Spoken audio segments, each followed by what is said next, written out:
Okay. Item, hold on. 8B is we're going to receive a presentation on the California cannabis legislation, provide direction on proposed actions for Redwood City. I believe this will be kind of a tag team presentation between our city manager, Melissa Stevenson Diaz, and our city attorney, Veronica Ramirez. Is that right? Perfect. I'm not going to make any jokes. I'm just going to allow you to start. This is not a directional or informational item. I'm supposed to read this. Okay. No formal action will be taken, but we will provide feedback as necessary. Thank you, Mayor Siebert. Honorable Mayor and members of the council, tonight we are here to discuss cannabis regulation. This report, like the mayor mentioned, will be jointly given by the city manager's office and the city attorney's office. I will provide a background on the current state of cannabis-related laws. I'll be talking about federal law, state law, and then we'll be distinguishing between medical and recreational cannabis laws. And then City Manager Stevenson Diaz will walk you through the staff recommendations and the rationale behind those.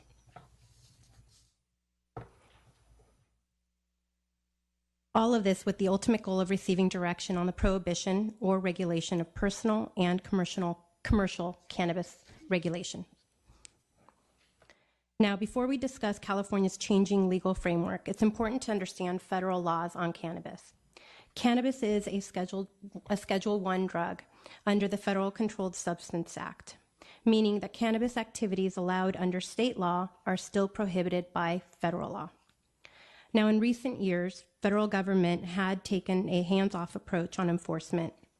In 2013, Deputy Attorney General James Cole issued a memo providing that federal enforcement will happen only if the cannabis business poses a threat to the public welfare, such as when the business is part of other unlawful activity. This memo, coupled with Congress defunding federal enforcement in 2015, gave states and cities some level of certainty about their cannabis regulations, so long as their program addressed the public safety and health and welfare concerns of the Department of Justice. However, with the change in the federal administration, it is now unclear what the new position is or will be. That said, California is not alone in allowing cannabis. Currently, there are 29 states that allow for some use of cannabis. 21 states have legalized medical cannabis, and 8 states have legalized cannabis for recreational use. In California, the legislature adopted the Medical Cannabis Regulation and Safety Act in 2015. This went into effect in January 2016. The Medical Cannabis Act legalized the use of cannabis for medical purposes and created a state regulatory and licensing system for medical cannabis. The medical cannabis licensing scheme must be fully implemented by January 1, 2018. In 2016, recently, past November, the voters adopted Proposition 64, the Adult Use of Marijuana Act. Prop 64 legalized recreational cannabis activities and also set forth the licensing framework for recreational commercial cannabis businesses, similar to the medical cannabis. The state will begin issuing licenses for these recreational uses by January 1, 2018 as well. So they're both on parallel tracks to be implemented by January 1, 2018. Both of these acts recognize local entities' abilities to permit or prohibit cannabis businesses, but the city will want to have such regulations in place before that January 1st deadline. Overall, Prop 64 borrowed heavily from the Medical Cannabis Act. However, there are key differences. Where a local license is required in order for the state to issue a medical license, no local license is required under Prop 64. That means inaction by a city would be tacit approval. Second, where a city can ban all medical activities except personal use and transportation through its city, under Prop 64, the city cannot ban personal indoor cultivation either. Third, where under the medical cannabis system, a business can only hold up to 2 license types, under Prop 64, there's no limit. Finally, where medical use and licensing is limited to those 18 or over, recreational use and licensing is limited to those 21 or over. Now, this past April, the Brown administration I think, introduced its idea of wanting one regulatory system because of the complications that come with having this dual system. The Brown administration introduced a trailer bill that proposed major substantive changes with the intent of combining both the medical and the recreational regulations into one regulatory scheme. Now, the trailer bill went through several revisions, and the final version of the trailer bill, which was supported by the LOCC, the League of California Cities, was passed on June 15 by the legislature and is currently awaiting the governor's signature. Redwood City currently expressly prohibits medical cannabis distribution facilities in all zoning districts. Medical marijuana or medical cannabis deliveries, however, are allowed because Redwood City does not expressly prohibit it. And under the Medical Cannabis Act, it must be prohibited expressly in order to regulate. Redwood City has no other regulations and will want to have regulations in place again by January 1st, 2018 in order to maintain control locally. What follows is the discussion of the general regulatory options available to the city with respect to the various cannabis-related activities. Cultivation is the growing and harvesting of the cannabis plant. I would break cultivation up into two categories, personal and commercial. For personal cultivation, California residents have the right to grow up to 6 cannabis plants per residence for personal consumption. The city can ban or allow and regulate personal outdoor cultivation. The city cannot ban personal indoor cultivation, but can place reasonable regulations on it. The city can ban or allow and regulate commercial cultivation, whether outdoor or indoor. Cultivation in general raises fire prevention, security, and odor concerns. In addition, commercial cultivation can cause impacts on water quality if fertilizers and pesticides are stored or applied improperly. Second is testing and manufacturing. Testing facilities will test cannabis and cannabis products for the concentration of cannabinoids and contamination of products. Manufacturing cannabis products can either involve the extraction of cannabinoids from the cannabis flowers or the production of consumable goods from the cannabis extract. Testing and manufacturing raise fire prevention, security, and odor concerns. Third is distribution and retail. Distribution and retail are distinguished by who the end consumer of the product is. While a distributor procures, sells, and transports between different types of licensed entities, retail results in cannabis or cannabis products landing in the hands of the end user or customer. Distribution and retail raise security, loitering, nuisance, and odor concerns. Retail outlets may also cause conventional retail impacts, such as increased traffic and parking demand. Now, if the city permits local recreational or medical cannabis businesses, the city will want to consider whether to impose local taxes and fees on those businesses, in addition to the state taxes and fees that businesses will already pay. Cities may impose taxes and fees on all uses. This includes any excise taxes, such as business license taxes, cultivation taxes, or manufacturing taxes. With one exception, no sales tax may be imposed on medical cannabis. Any new tax will require voter approval, majority approval for general, and 2/3 approval for special. And again, no local sales taxes may be imposed for medical. Now, smoking regulations. Cannabis may not be smoked in public places. Additionally, cannabis users may not smoke in places where smoking tobacco is prohibited. Finally, cities have local control and may prohibit smoking cannabis even in locations where smoking tobacco is permitted. Redwood City currently prohibits smoking in enclosed public places, such as restaurants, movie theaters, and offices. Staff is planning to present an ordinance to council in the next few months that will prohibit smoking in multifamily housing. To the extent the city prohibits smoking in multifamily housing or anywhere else, that prohibition will apply to cannabis unless it is specifically exempted by the council's ordinance. With that, I'll turn it to City Manager Diaz. Thank you. So this evening, we are not asking for your approval of any final action. We wanted to provide some grounding in what the city is able to do and then use it as a launching pad for more public discussion, for more public input over the next several months, culminating then in recommendations for you to adopt later this fall. I did want to talk a little bit about how we came up with the recommendations that we have before you this evening, as this is uncharted territory for all of us. So first, we did what we would normally do, which is look at prior direction. And so we, certainly are aware of the direction the council has given in the past, which was that there not be any retail distribution of medical cannabis. So as the city attorney noted, you've agreed that it was appropriate for delivery to occur for medical cannabis, but not for there to be a retail dispensary for medical cannabis. Secondly, we had shared with you in the past that we had thought there would be some potential for a county-wide approach, and there have been a number of working groups established under the auspices of the county. And we'll provide a little more detail here shortly, but the upshot of that work is, at this point, it appears that there's actually quite a wide variety of approaches that cities are taking. And so while if there was a unified approach, we would likely want to recommend that, it appears right now that there is not consensus across the county about how to treat that. And I'll speak to that in just a little more detail.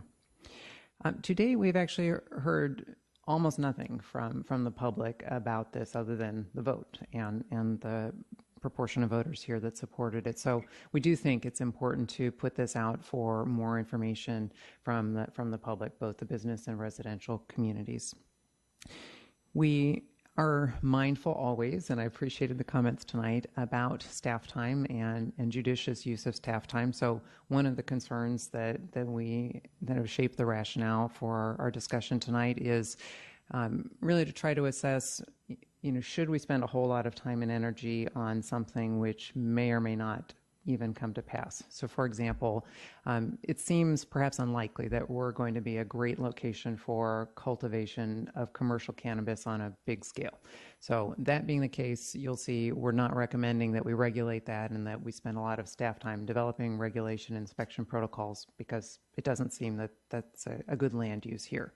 So again, part of our thinking is just how should we best spend staff time and energy? We have been seeking information from other communities that are ahead of us in other states, and I'll share that the advice that we've heard, particularly from Colorado, is that it is far easier to start on a very restrictive approach and then to gradually loosen it than it is to do the reverse. So again, part of our thinking is to start small. And then last, because we do have concerns about the long-term fiscal health of the city, but also for parity when you compare to other kinds of commercial enterprises in the city for which we require business licenses. We think there's an appropriate consideration to be given in the next several months over potential revenue generation. So in terms of other cities within the county, we've just grouped these into three categories. So you see that to date, 3 communities have just expressly prohibited and are not actively discussing having more regulations associated with cannabis businesses.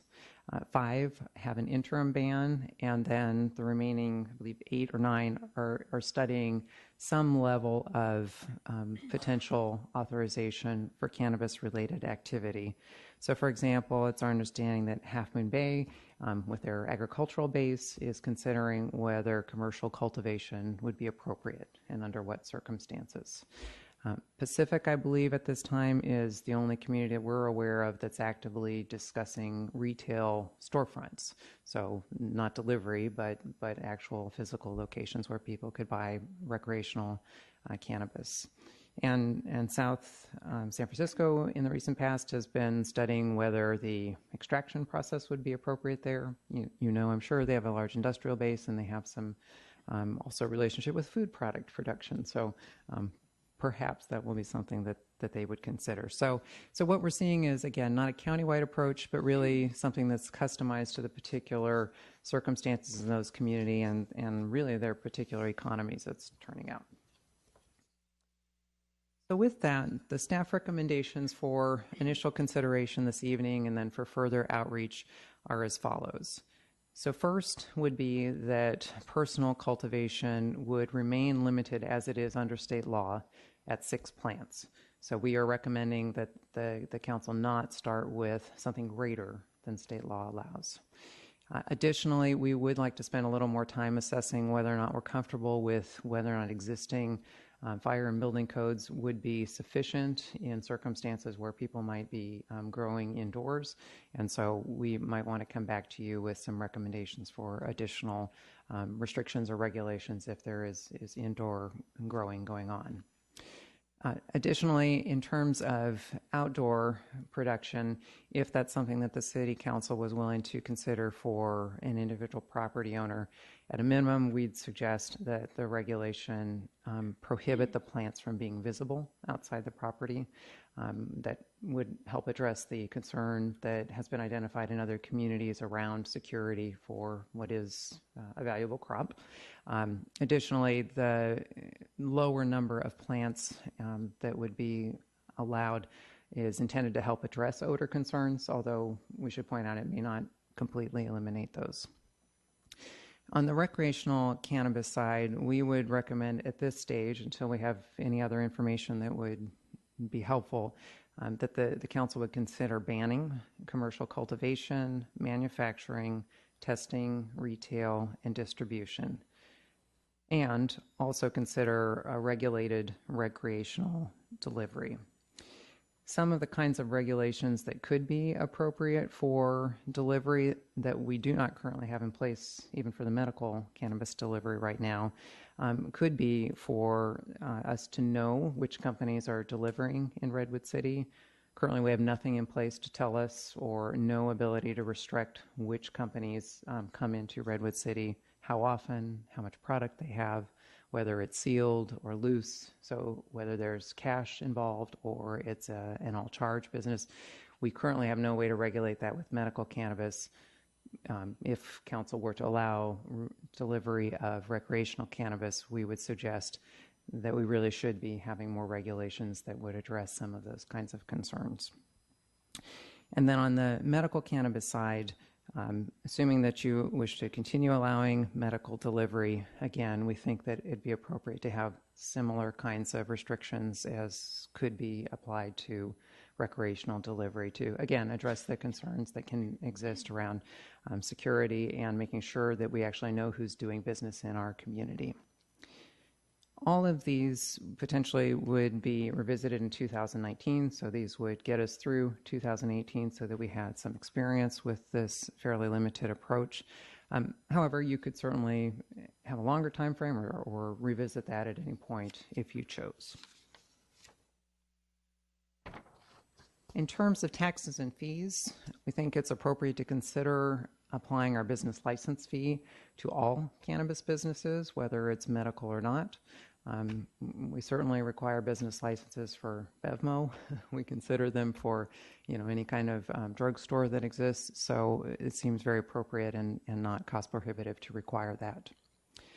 If the council ultimately is willing to consider recreational cannabis sales, whether it's delivery or a storefront, I think at some point it'd be appropriate to really consider whether sales tax is appropriate on that activity as we would on, again, alcohol or other activity. We do think a robust public outreach approach is very appropriate, and so we would suggest an approach similar to that which we undertook recently with the update of our development fees. So we had a city website, we had a number of electronic communications, we had a survey of residents, and then we also did outreach. So we would share as much as possible with neighborhood groups, with homeowners groups, with people in the community and with the business community, really to get feedback from a broad array of people who might have opinions on this. And so with that, we're open now to your questions and we'll attempt to answer them. I do have 2 speakers cards, so I'm going to go to the, yes, I do. I'm going to go to the speakers cards real quick. This is not a public hearing, but I do have a speaker's card from, I believe it's Montserrat Garcia. Is that correct? Okay. That'll be followed by Edith Kabusle? And if you could just queue up while she's speaking behind her, that would be great. I'm going to be ready.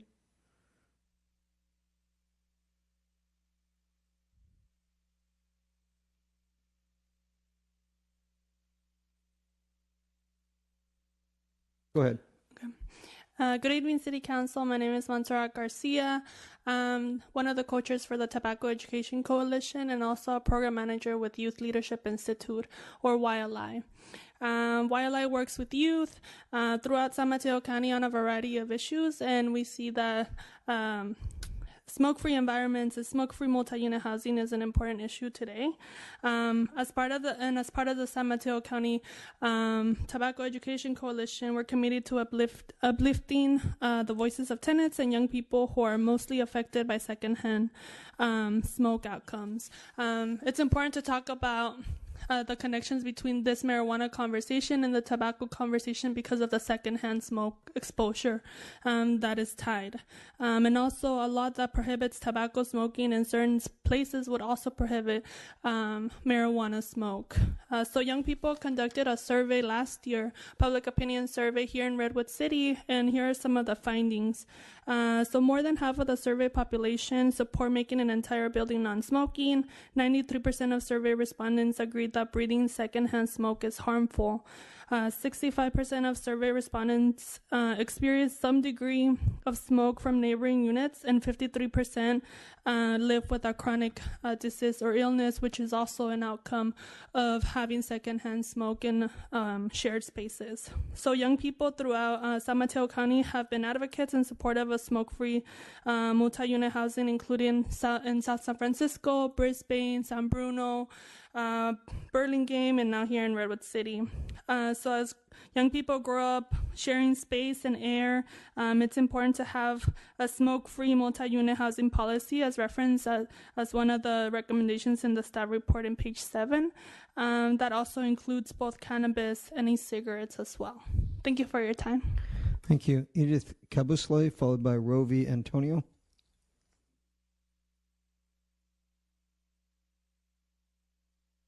Good evening, Mayor and members of the Council. My name is Edith Kabuslai. I'm with the San Mateo County Health System, the Behavioral Health and Recovery Services Division, and within that, Community Health Promotion Unit. We oversee the AOD prevention work of San Mateo County. I wanted to share with you, and I sent around a copy of a survey that we conducted last summer in San Mateo County, and wanted to share with you the results that were specific to Redwood City. So as I mentioned, the survey was conducted last summer, 2016. There were over 4,000 respondents throughout San Mateo County. We did paper pencil surveys as well as online platforms throughout the county, and over 400 respondents were from Redwood City, and so we conducted a separate analysis of the Redwood City results of the survey. And what you see are the difference in the amount of concern that the community in Redwood City as well as in San Mateo County have about use of marijuana between adults and youth. And what you will see on that, the bottom left-hand side, is that youth use of marijuana is a significant concern here for residents of Redwood City. On the bottom right, you will see that the question asked about the last time that the person used marijuana. And if you take a look at the goldenrod as well as the blue wedges of that pie, you will see that there is a 25% current use of marijuana in Redwood City among adults. And then the second page on the top right, the question asks whether or not residents would consider using recreational marijuana if it was legalized for recreational purposes. And there are 35% of Redwood City respondents out of 416 who said yes. And then the last table that you're provided there on the second page on the top right is the questions around policy. If marijuana became legal, would you approve or disapprove? And then there are a series of policy questions, and I provided for you the answers for many of those questions. The two that I wanted to bring to your attention is the fact that there is strong support for a retail license program in Redwood City, as well as for policies that would move stores who sell marijuana, if you were to choose to have them at least 1,000 feet from youth-sensitive areas such as schools, community colleges, parks, and such locations. And with that, thank you very much. Thank you. If you could provide this to us via email through our clerk, I can't read this. A copy was sent to the city manager's office. Okay, so if you can provide that to us via email, because I even with my glasses on, I can't get them far enough or whatever you call it. So that'd be great. Thank you. Thank you for the information. With that, next speaker, Rovi Antonio. Hi, good evening, Mayor, City Council. My name is Rovi Lynn Antonio with California Apartment Association. We are a trade organization that represents rental property owners and operators, and a large number of our members actually have properties here in Redwood City. I'm here today to speak on the proposal regarding prohibiting smoking in multifamily communities. I wanted to share with you the good news that an overwhelming majority of renters and potential renters actually prefer rental housing that have a smoke-free housing. And so given that information, our owners and operators are responding to market demands. And more owners are adopting completely 100% smoke-free. And for the ones who are allowing smoking, they're phasing them out. So our office is constantly getting calls regarding what are the local laws on how to comply with the smoking policy and best practices on how to ban smoking in multifamily units. So should the city move forward with any type of smoking policy, whether it's tobacco, marijuana, medical marijuana, we do ask you to be consistent. And as what the mayor was saying at the previous subject, be consistent and be very clear on the definition. The success of any law or ordinance program really hinges on how well you do the education and outreach. And we want you to know that we are your partners. We want to help educate the public as well as all the property owners in Redwood City, but we can't do that if there's gray areas of interpreting the law. So our members call us asking us, what are the frequently asked questions? Can you provide one for us? We have a dedicated helpline to ask how to comply with local laws, and we can't provide that service unless we fully understand these ordinance and the provisions. So our ask is that whatever you do, we do include us in that, and you'll be following the steps of what other peninsula cities have done with their smoking ordinances, where they've come to us and ask us for our service. Most recently with South San Francisco, Burlingame, and San Mateo, where we've provided them with some of the easier ways to implement it and make sure that members are in full compliance within a short period of time. Like I said, we do pride ourselves in our members being compliant to all local laws. So if you give us the tools we will be able to help you. Thank you again. Thank you. Okay, this is not a public hearing, so I don't need to close it. So with that, I'll go to any questions or comments on this item. Okay. Is there any? Councilwoman Mazer? You want to? Councilwoman Borgens? Oh, okay, good. Vice Mayor Bain? I'll be very brief. I agree with the more restrictive approach going into this, and I appreciate that recommendation. Councilwoman Howard? Thank you. I also agree with the more restrictive approach. I like the way that you clearly laid it out. And I also want to thank the people who came here to discuss the work they're doing in the Tobacco Coalition and working with young people and helping them not smoke, as well as going in and talking to people about not selling to minors. I know you do a lot of good work in the community, but I think you're right. I think we have to be very consistent, and that will include marijuana smoke and whatever we pass for tobacco. And I'm glad this is coming to us fairly soon, because we've talked about it a great deal. and I'm real excited about getting that legislation going. But we do have to be consistent, and we have to be very clear. So I want to thank Rovi Lynn for emphasizing that so clearly, because you're absolutely right. We're all in this together, and we all want to be helping each other educate the public on why we're doing what we're doing, and we don't want any gray areas when it comes to having these discussions. We want it really clear so we protect ourselves and protect our communities. So I agree with the recommendations that are made, and I think 2019 is fine. If you had something that you wanted to bring to us sooner, I'm sure you would, but I think right now, I think the way it's laid out is restrictive and clear and good. Okay. Councilman Mazur? So I'm going to take a little bit of a different approach. Not that I think that we shouldn't be more restrictive. And by the way, thanks to my public health people. Good to see you guys. I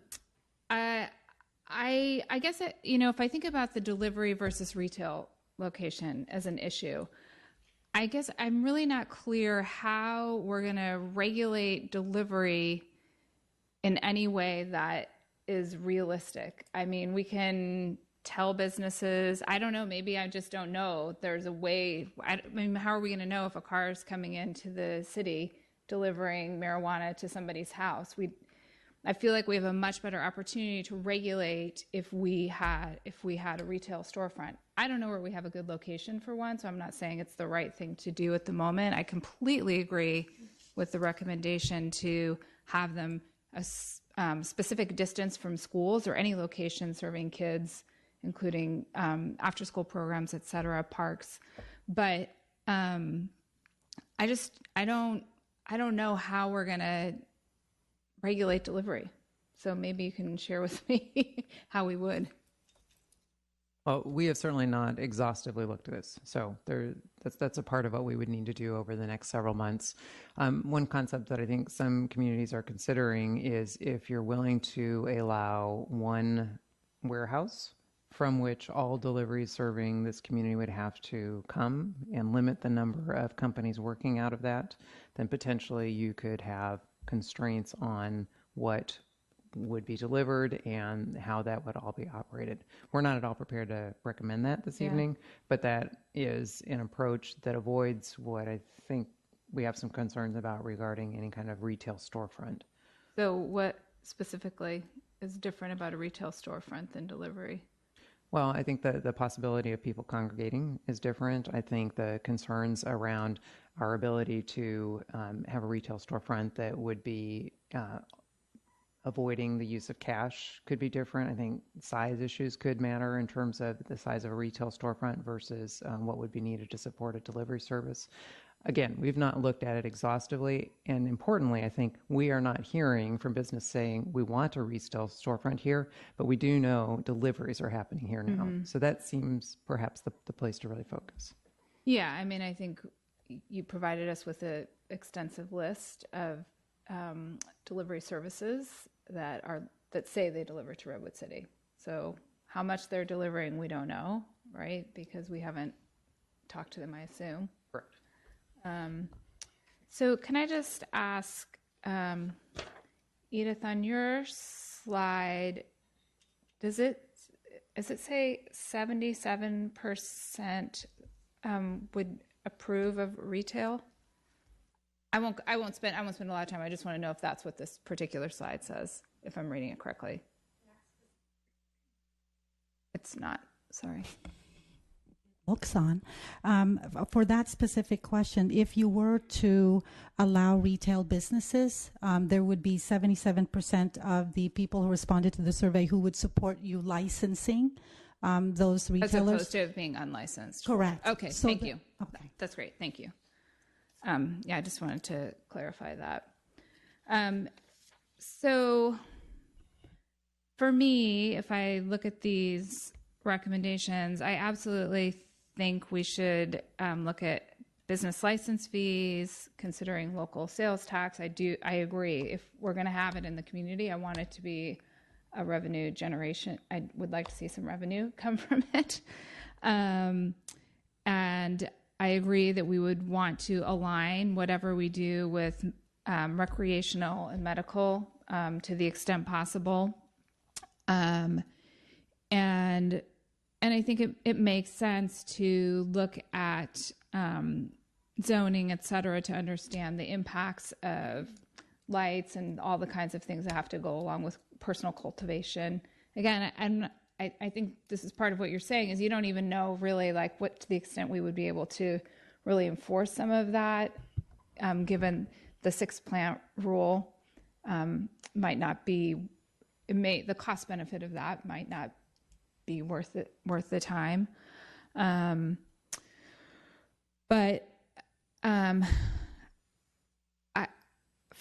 guess I would like to see a better understanding of what regulated recreational delivery would mean, how it would really be regulated. I understand that you've given me some examples. I still have a little bit of a difficult time sort of understanding how realistic that is in terms of regulation.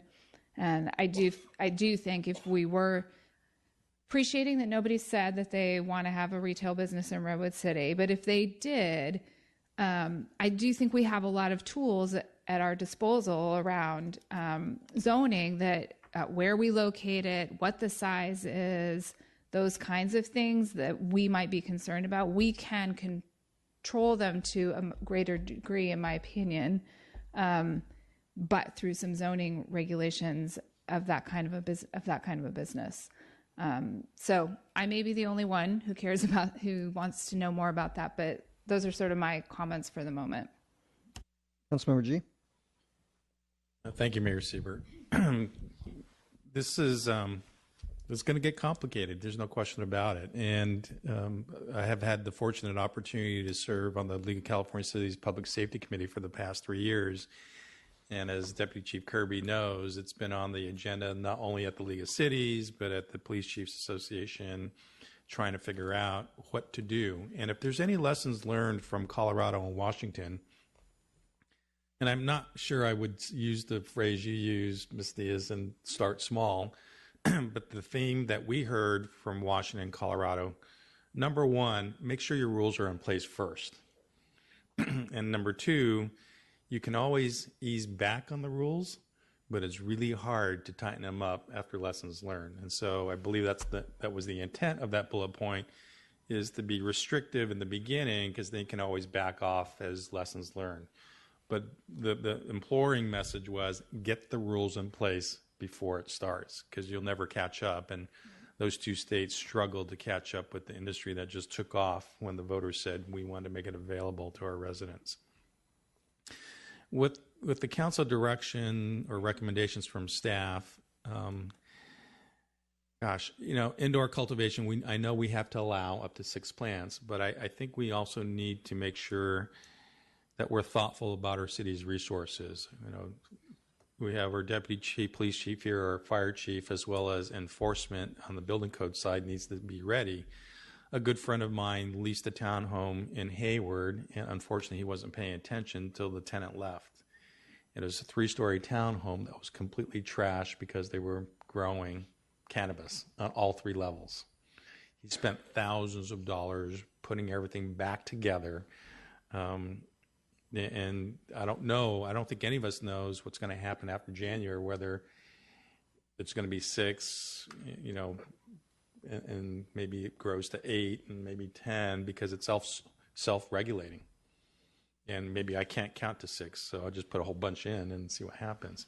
So I think we just need to be thoughtful about how that affects our city resources. When we talk about outdoor, it reminds me of when Mayor Siebert and I were walking precincts one afternoon, and I can't remember the neighborhood, but we knew people were growing it outside. You could not avoid seeing it, smelling it, that the plants were growing. And I'm not really open to having plants grown outside on people's property. I'm okay with it inside, but I'm not sure I'm ready to open up private property for growing cannabis. Recreational cannabis, medical cannabis, they should be aligned. Again, it goes back to the simplicity part. I mean, how the hell do we know it's recreational versus medical when it's being delivered or grown? They need to be the same. However, with regard to delivery, this is more of a question that if I'm running a cab company, don't I have to get a license here in Redwood City? Not here in Redwood City, but cities do have requirements for cabs and do have regulations. So where I'm going to is if we're going to allow, and we already do allow delivery, and it's sort of like some of those ride sharing, we're not given the data. Maybe a better way to do this is to provide or require a license for delivery of cannabis in Redwood City. So at least we can know how many drivers are doing this, how many companies are doing it. So we may not know that they're delivering to 12 homes a day each, but at least we can find out in an anecdotal way how many licensed cannabis delivery drivers are coming into Redwood City, have applied at least for an annual permit or a 6-month permit or something. And that would be at least some revenue as well as some information. And I'm okay with being restrictive right now till we learn more about what's going on. And I'm very pleased that I think we're at the tipping point where we do need to bring the smoking ordinance to council. And while I don't like intruding into private lives, I think this just crossed the tipping point. And I do think we need to partner with the apartment association and other cities to bring that best practice regulation and be really consistent. We just had the item before that talked about large apartment building owners versus the mom and pop, and we've got to make it easy for everybody to know what the rules are, great clarity, and what is going to be enforced. Okay. Councilwoman Morgans, yeah. So thank you, Councilmember G. That was pretty much where I was going. I do agree with being more restrictive, and I'd like to go on record and thank Rovi for saying how great a partner you will be in helping get that information out from all cities, because that's exactly what we need, another opportunity to get the word out. So it's nice to know that your organization is actually doing that, and that you're having strong conversations about the smoking and how to phase it in. That was the first time I've actually heard that conversation where property owners are talking about phasing out the smoking rather than just 100% ban. There is a process and a discussion taking place. So thank you, because it is that we are going to be having that conversation. I do agree with the recommendations brought forth by staff. I think they're great. I find the conversation interesting with Councilmember Mazur. I wouldn't want to slam the door on the opportunity, so I think the conversation is worth having at some point. And then when we talk about licensing, and I thank staff for helping me get through some of my questions earlier, because it's one thing to have the company license that is providing the product into our community, but now we're looking at potential of independent contractors driving for them, and that's a different process. That's, I'm an independent contractor in my business, and I am required to have a business license in the city of Redwood City. So that's a whole different discussion, I think. So, but it's something that could eventually happen if this does, a huge delivery opportunity. It's an entrepreneurial moment, and maybe they would be independent. So that's a conversation that could go forward. Councilwoman Mazur. Sorry. I just actually did have a thought, sort of to go back on what I said before, how would we know? And actually thinking back on a presentation that we had at the Peninsula Division of the League of Cities from a company called Weed Maps. And so I think there might be, I know, but that is actually their name. Thank you for showing us.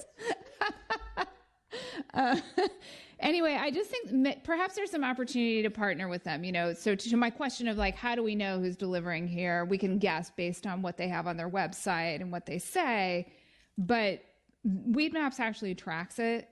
And so and they're a locator service. So I think it's worth going back to them and talking to their public policy person about how we might look at that.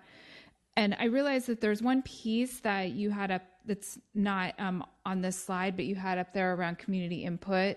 And where you had suggested similar process to what we've used for some other things. And I really want to support that. I know San Carlos did that. I'd like us to see have a little bit more of an extensive process, which we do just by the nature of how we do our community outreach. But I really appreciate you putting that up there, and I really would like to hear from the community. This survey is a good start, but now that we're at a different time, and I want to know what our community thinks. Councilman Howard. Thank you. I just wanted to clarify. What I'm reading here is that we're going to continue to allow medical delivery and develop regulations similar for recreational delivery. But I think your recommendation also says that they will be applying for a business license fee, and you're going to do research on how to get all that information. So I know when Councilmember G said what he did, I thought that was in the recommendation. So we will be requiring business licenses of both delivery of recreational or medical.